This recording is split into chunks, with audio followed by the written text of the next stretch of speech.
Interview time అవుతుంది.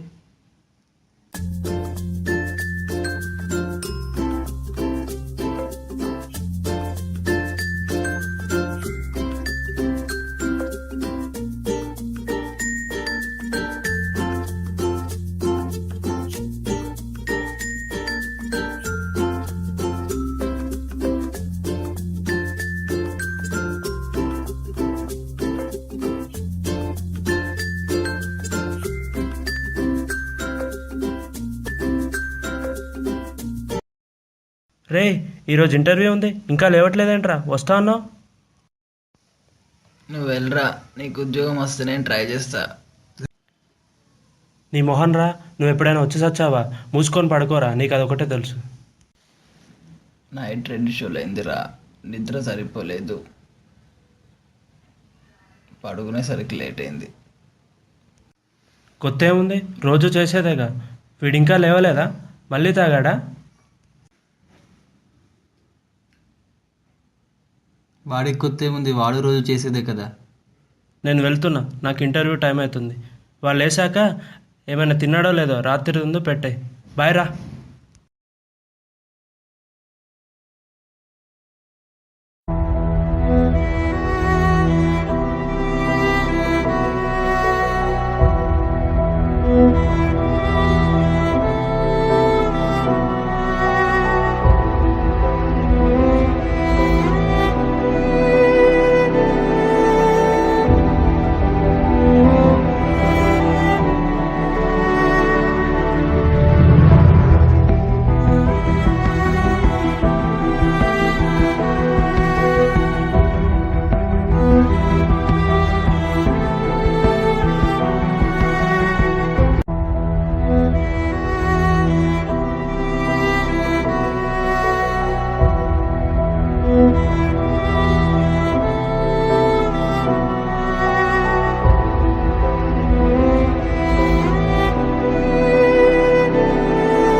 భయ్యా అగిపెట్టుందా?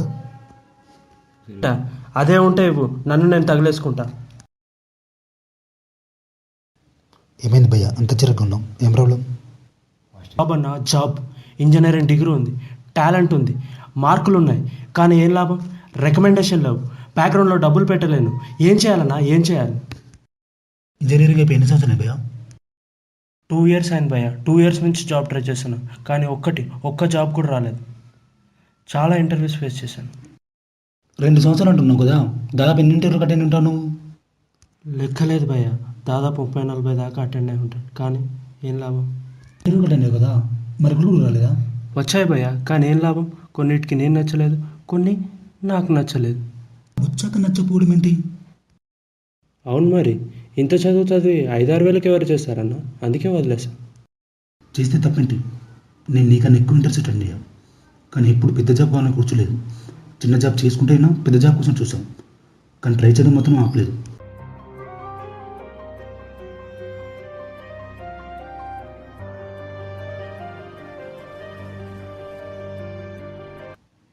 నువ్వు ఎప్పుడైనా రోడ్డు మీద ముసలి వాళ్ళని చూసావా? చూశాను, అందులో ఏముంది? వాళ్ళు ఎవరో తెలుసా? పిల్లలు తెలిసిన తల్లిదండ్రులు, అందరూ పోయిన అనాథలు. అయినా కూడా వాళ్ళు ఎందుకు అడుక్కోలేనా బతుకోవాలనుకుంటారో తెలుసా? భూమి మీద ఉన్న ప్రతి జీవి ప్రథమ కర్తవ్యం ఏంటో తెలుసా? తను బతికించుకోవడం. వాళ్ళు ముసలి వాళ్ళు, చేతకాని వాళ్ళు, అందుకే ముష్టి వాళ్ళు అయ్యారు. అన్నీ బాగుండి నువ్వేం చేస్తున్నావు? ఏం చేయాలి? ఇంత వయసు వచ్చింది, నీ కాలం మీద నిలబడలేవా? నా తప్పేంటో నాకు అర్థమవుతుంది.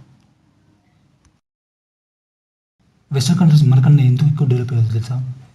అక్కడ ఇంట్లో 5 ఉంటే 5 పనిచేస్తారు, కానీ మన దగ్గర ఒక్కరు పనిచేస్తాడు, అందరూ తింటారు. అది తేడా. ఇక్కడ నుంచి చిన్నదో పెద్దదో ఏదో ఒక జాబ్ చేస్తానన్నా.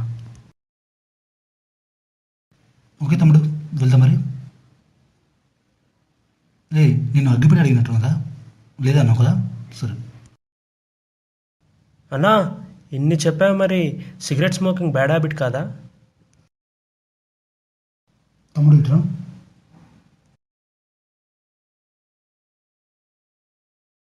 చూడు తమ్ముడు, నాకన్నా పెద్ద బ్యాడ్ హ్యాబిట్ దగ్గర ఉంటుంది. అదేంటంటే బద్ధకం. ముందు దాన్ని వదిలే. పని చేయడానికి బద్దకిచ్చి సాలరీ తక్కువ, కంపెనీ బ్యాడు అలాంటి కుంటి సరుకులు చెప్పుకో, సరేనా? All the best. Thank you అన్న.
ఇంకా లేవలేదారా? చాలా టైం అవుతుంది.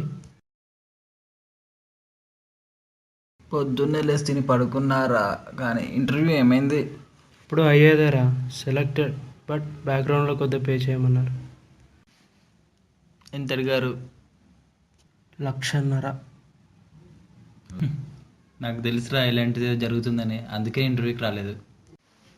రే, నేను అట్లీస్ట్ ఇంటర్వ్యూ ఎలా ఉంటుందో ఫేస్ చేస్తున్నా, నువ్వు అది కూడా చేయట్లే కదరా. అరే సెలెక్ట్ అయ్యామా లేదా అది ఇంపార్టెంట్ రా. ఫేస్ చేయడం, ఫేస్ మార్చుకొని రావడం ఇవన్నీ వేస్ట్ రా, దండగ పనులు.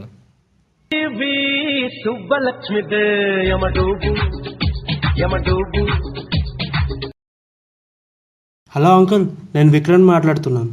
కంగ్రాట్స్ అంకుల్, సతీష్కు జాబ్ వచ్చింది. ఈ మంత్ నుంచి మీరు డబ్బులు పంపాల్సిన అవసరం లేదు. ఓకే అంకుల్, సతీష్ బాత్రూంలో ఉన్నాడు, వచ్చాక ఫోన్ చేస్తా.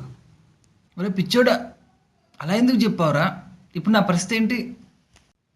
అవునరా, నీకు అలానే కావాలి, లేకపోతే దారిలోకి రావు. మీ నాన్న గవర్నమెంట్ జాబ్, నెలకి 50,000 శాలరీ. నీకు 5,000 పంపించడం పెద్ద ప్రాబ్లం ఏం కాదు. పంపిస్తాడు రా, 5,000 ఏంటి 10,000 కూడా పంపిస్తాడు. మా నాన్నకుంది పంపిస్తాడు. ఆలోచించు, 50 సంవత్సరాలు పైబడి ఉన్న మీ నాన్న రోజు పొద్దున్నే లేచి డ్యూటీకి వెళ్తుంటే నువ్వు ఇలా తిని పడుకోవడం ఏమైనా బాగుందా?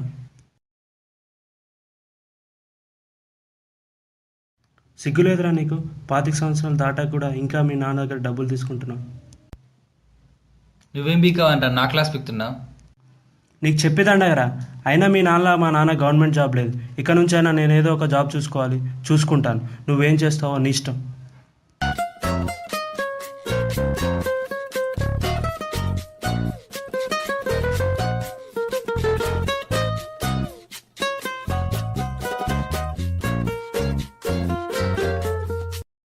వీడిని చూడు, ఏం తింటున్నాడో ఏం తాగుతున్నాడో వీడికే తెలియట్లేదు. వీడి బాబు పలిసిన పార్టీయే. అరే, అయ్యాలు సంపాదిస్తే కొడుకులు తిని కూర్చోాలని రూల్ ఏమైనా పెట్టుకున్నారా మీరు? మమ్మా తినడానికి ఏమైనా ఉందారా? రేయ్, నీకు బీటెక్లో ఎన్ని బ్యాక్లాగ్స్ ఉన్నాయో తెలుసారా? అరే ఏమైందిరా వీడికి? సడన్గా గౌతమ్ బుద్ధులో మాట్లాడుతున్నాడు. అవునరా బాబు, వీడి నిమ్మకాయ దొక్కిండో పిచ్చి కుక్కర్చిందో, పొద్దు నుంచి క్లాస్ వీక్స్ అవదుబుతుండు. నేను మీ బా గురించే చెప్తున్నాను రా. అవునరా, నేను దారిలో నిమ్మకాయ తొక్కలేదు, పిచ్చి కుక్క కరవలేదు, కానీ ఒకడు కలిశాడు. వాడు మాట్లాడితే లాగి కొట్టినట్టుంది. అయినా మీకేంట్రా, రిచ్ కిడ్స్ ఏమైనా తాగొచ్చు, ఏమైనా వాగచ్చు. మరి నీకు దండం రా బాబు, ఏం చేయాలో చెప్పు, సాగుకొట్టకుండా.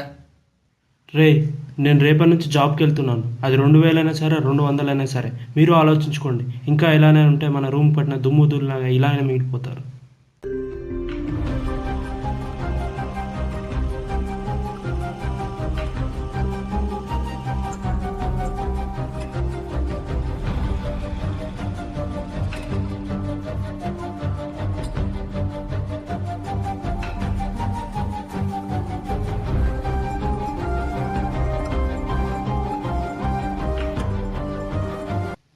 ఎక్కడ్రా?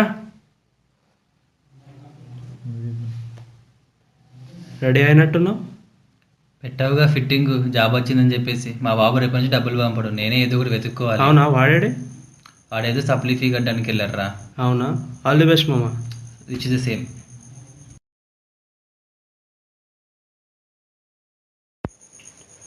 సమాజం కొన్ని కుటుంబాల కలయిక, కుటుంబం కొందరు వ్యక్తుల కలయిక. వ్యక్తిగా నువ్వు మారి పురోగతి చెందితే దేశానికి అంతకంటే నువ్వు చేసే మేలు లేదు. అందుకే గురజాడ గారు అన్నట్టు దేశమంటే మట్టి కాదు, దేశమంటే మనుషులే, అది మనమే.